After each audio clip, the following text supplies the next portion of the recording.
So, Subong na Domingo, ika-4 na sa Domingo sa panahon sa Quaresma. At matahong yung Ebanghelyo.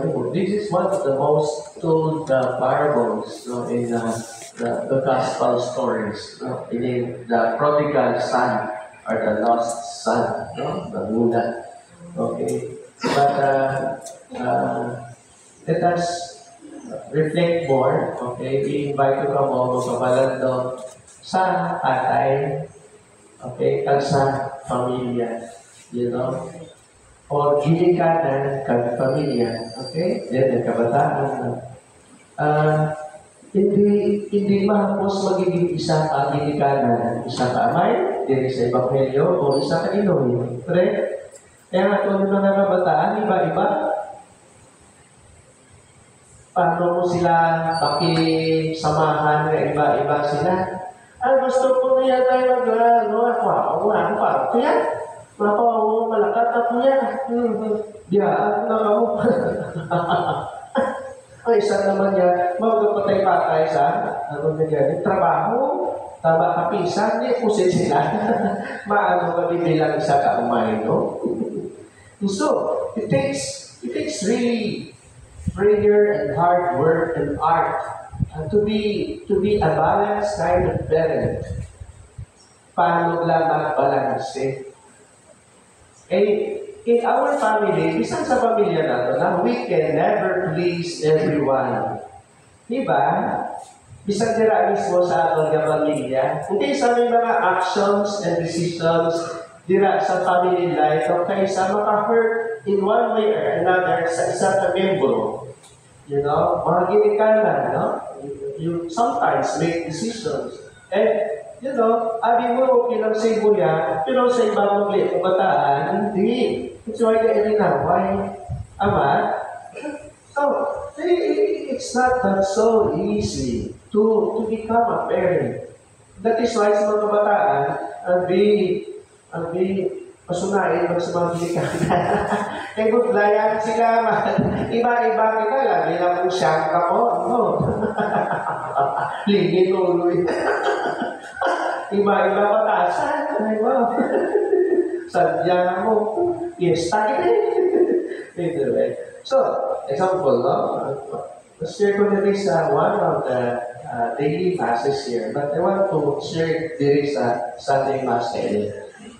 Sa ako balay, bila kami na nakuna ang amon, yung mga 3 months old na patay na po siya. So, siya kami bilhin, namatay naman ng amon na gulang, so walang na lang. Anyway, kami siya. Sa kaluwi sa Ginoo, sila kami, at least may sa among parents, Alin na elementary niya, as tayo makalis, as tayo sa Masiraya, may mga medalya kami. May mga medalya kami nga, damo gitna siya. And usually, ito masunod ko din sa mga balay-balay lang, sunod ko ngayon, kung namin sa inyo, din alam sa kabataan, puno na yung dingding sa ilang na ribbon, ilang na medalya, very good. Saan mo, masunod ko sa balay, susubong, wala ko may makita niya, isa na tabing medalya. Kaya ano niya nanay, gitago niya sa sako. Tago niya sa sako. Di na ito mga medalya sa sako, ay nagkalapod-pod na niya higot na wala. So, medalya na lang bilhin, ay iba na to, tok na. Tapos, sa seminaryo ako sa una, tapos may plaki-plaki ako tulog. Ginkat ko sila sa Manila, graduation na mo, di ba ba ulit? Nalaya. Tapos, pagpawali ko sa balay, nahin na di-plak, pinsa ko, proud mo siya mo, kung ito sa among kabinet, para makita sila sa iba. Bilay na, tago. Hindi man na sila kaintindi, ano na laudi.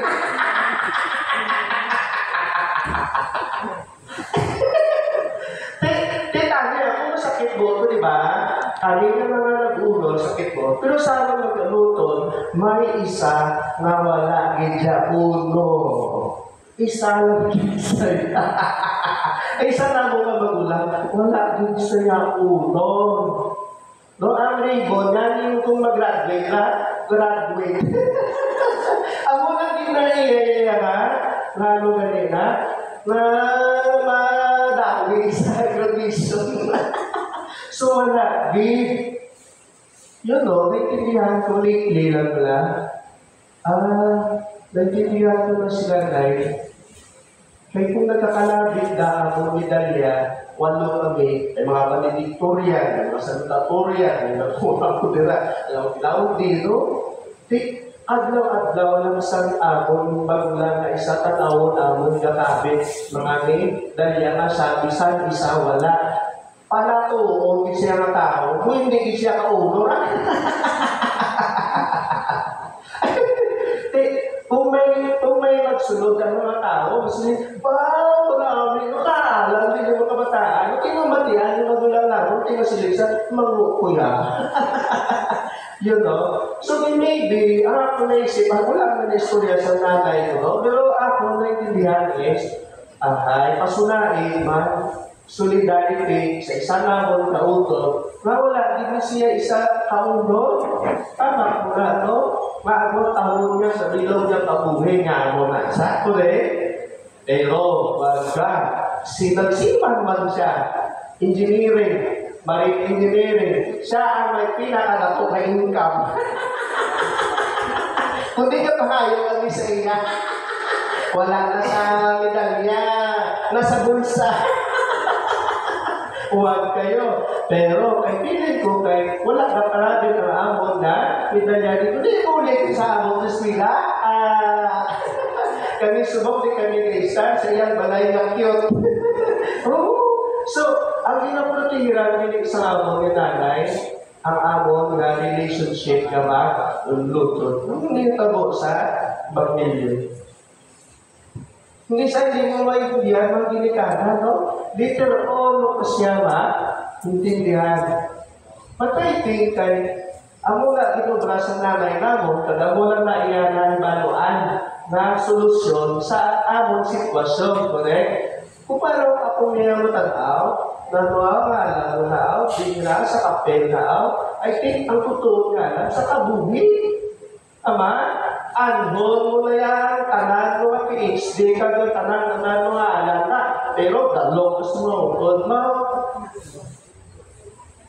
Ay ikaw alam, ikaw na lang namin manipulamin mo yung pamilya. Yan no? Alam na, papunta, kaya kita ang buligali mo nga pamilya ka buto, di mo yan kinahapi yung mata mo, ako yung matanaw na, maro ka! Ama? Ang mula to dos, plano, may buligan ka, may kwarta, ay ang bulig, hindi minangot. Pero kitay, budlay maging pere, no? Pero kung matanda is, ang key nila is love. Palangga, sa tatay diri, ang duwaya na bata. That is why, iba-iba ang iyang sitwasyon, iba-iba ang iyang approach sa kada isa. Ito. Tapos, I think, ang bunga sa pagpalangga sa pamilya, ang isa na pabunga dapat is pagpaubos. Humility. Ama, ay kung tungkol itong bata ito, ay bugalo man, kaya ko na rin. Kung hindi siya nagpaubos, nagbalik siya, amo man yung magulang, no, wala pa natapos ang istorya, sila kay sugpunan, isugpun mo, ay bamilyo na ang parabola na ang sugpun niya, istorya ta. Atong istorya, actually, mo rin siya. Kaya, ang magulang na to, unay itulo yung sana yan. Ang hindi, ako yung tayo mo yan. Sabi niya sa imo yan. Hindi niya sa imo. Di ba nagwag siya, hindi siya magsulot. Ano tawag siya? Na-hurt siya. Ba't kung ma-hurt isa, may pride kita. Pero ang tatay is full of love and humility. He is the one always approaching. Na, may naman dili, di ba? Di ba nagtunga mo ka mo? Mayara ka lang, di ba? Ano, gini mo niya, no? Ano, gwapo na eh. Hatag kasi mo na siguro. Siguro sila tatay, no? Wala naman nadula ni mo nga gusto. Nakita natin, malipay, kita dapat malipay ka. You see, upright, kung kaisa, abunan niya ang love.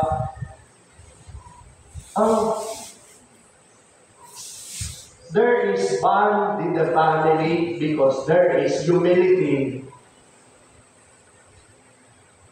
Kung mausa ka, kag masakitan ka, hasta ka lang dira sa imo pride, kag hindi ka kabalo magpanao, o taton mo na ang relationship. Malayas ka.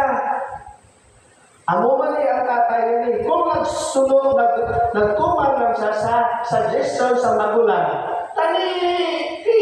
nagtanging babae, ito siya nagpatuloy, yan ko siya, dapat ikuman na siya. Dahil pag abot abi, sana, maghod, kung sundon niya ang suggestion ng magulang, tani na, layas ko, ginasumpa ko ikaw. Hindi ka natapos nga, agong ko nga anak. Ay ma-pride mo siya. Tama? Kung madula na ang humility, madula na ang love. Maalak-laag na kita.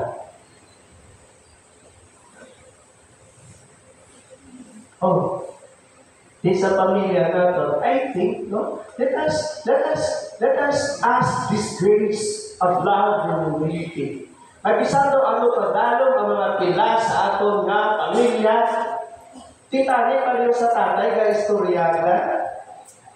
Pwede istoryahan. O kita lang yung mga anak. Nano nga wala ko na kabi, tamo ko na nga sa subong. Oo. Siguro sa ito sa ilo ito, no? Na importante kita sa aton ha. Importante sa aton niya, amo, at amo nga palang nga anay. Ang amo nga magulang, naghimbakaya ang buka nga ay tingnan ka kami na. So siya nagbakaya siya may liwawas. Siling nga sa amo nga nanay, ipangalan ko ang titulo sa inyong aduha.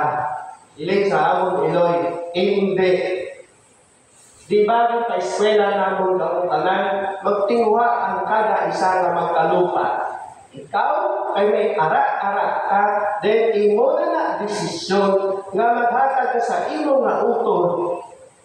So po, ang kinaistaran sa among magulang, ginhatag niya sa mga anak ay namatay na ako nga, siling nga, ay mas importante ka mo kaysa mag-away ka mo bangon sa hisaka kipulo. Konti. Tibot lang maging parent, no? Pero tingwaan lang natin na maging balance. Tama siya. Ang key dili is humility. Even dili sa pagpangalaga sa simbahan. Kung wala di humility, nagpapaubos, wala may mabilin na agad. Isampos and that is why, clear sa ato na pagpangalaga dili. Palangga ikaw, Lord. Ikaw ang sunod, ako ang pangalaga sa simbahan na ini. And if I am hurt, so be it. Because love takes humility to live forever. Kung mangindi ka, bisan insakto ka pa, kag magwa ka, imo na lang. Kay wala ni kusing kita makuha diri sa simbahan na hindi kong kita malalaga. May ara, may pensyon, ano mas ko din? Nagkitawa ka ng Lord. Lako si Lord. Lako simbahan niya. Kaya kung napadala nila kita sa atong mga emosyon, that is why never make decision at the height of your emotion. That is never good. Pray on your knees. Ask for the grace of humility. Because ang gusto sa Diyos sa iya mga alagad, humble. Those who are proud, get out.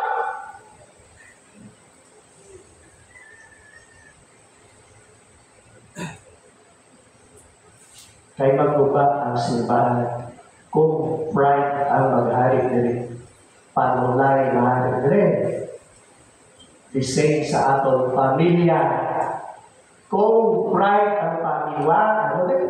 Ipahari o nato na panulay kasatya. Hindi ang tatay nag-utso sa iya mga anak. And so this season of Lent, may we follow the humility of the God who makes Himself human like us. Diyos ko, napakatao mo? Nano ka mo hilong?